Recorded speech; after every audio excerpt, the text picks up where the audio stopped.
किसी शहर में दो परिवार आस-पास में रहते थे। दोनों परिवारों में सदस्यों के नाम पर सिर्फ पति-पत्नी रहते थे। इनमें से एक परिवार हर वक्त लड़ता झगड़ता रहता था। उनकी इन हरकतों की वजह से आसपास के लोग भी परेशान थे, जबकि दूसरा परिवार शांति से रहता था। उनके घर से कभी किसी तरह की लड़ाई की आवाज़ नहीं आती थी। एक दिन झगड़ालू परिवार की पत्नी ने अपने पति से कहा, अपने पड़ोस में भी पति पत्नी रहते हैं, वह कितने शांत हैं। उनके घर से कभी किसी तरीका के कोई विवाद की आवाज़ नहीं आती। तुम जाओ और देखो कि वे इतने अच्छे तरीके से रहने के लिए क्या करते हैं। पति चुपचाप गया और छुपकर देखने लगा। उसने देखा कि पत्नी हॉल में फर्श पर पोछा लगा रही है। तभी किचन से कुछ आवाज़ आई और वो किचन में चली गई। तभी पति अपने कमरे से निकलकर बाहर आया तो उसकी ठोकर से हॉल में पानी से भरी बाल्टी का सारा पानी फर्श पर फैल गया।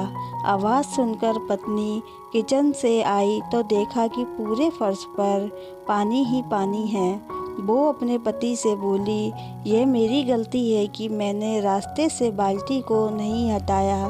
पति ने जवाब दिया, नहीं, ये मेरी गलती है क्योंकि मैंने ध्यान से नहीं देखा और गलती से मेरा पैर बाल्टी पर लग गया।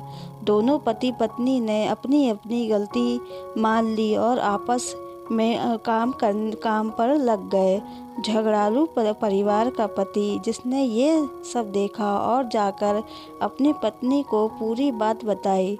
झगड़ालू पति पत्नी थोड़ी देर खामोश रहे और फिर पति ने कहा, उनमें और हम लोगों में यही अंतर है कि हम एक दूसरे को गलती के लिए जिम्मेदार ठहराते हैं, जबकि वे खुद को गलती मानने को तैयार रहते हैं। इस वजह से उनका परिवार खुशहाल है।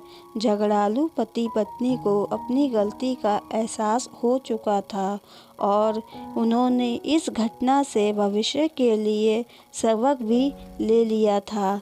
निष्कर्ष है यह कि पति पत्नी एक गाड़ी के दो पहिए के समान होते हैं। एक में भी यदि कोई समस्या है तो गाड़ी ठीक से नहीं चल पाती है। गृहस्थी की गाड़ी अपनी सामंजस्य पर टिकी होती है। इनमें अगर जरा सा भी ईगो यानी अहंकार आ जाए तो फिर से इसे चलाना बहुत कठिन हो जाता है। दोस्तों, आपको ये कहानी कैसी लगी हमें कमेंट करके ज़रूर बताएं। कहानी देखने के लिए आपका बहुत बहुत धन्यवाद।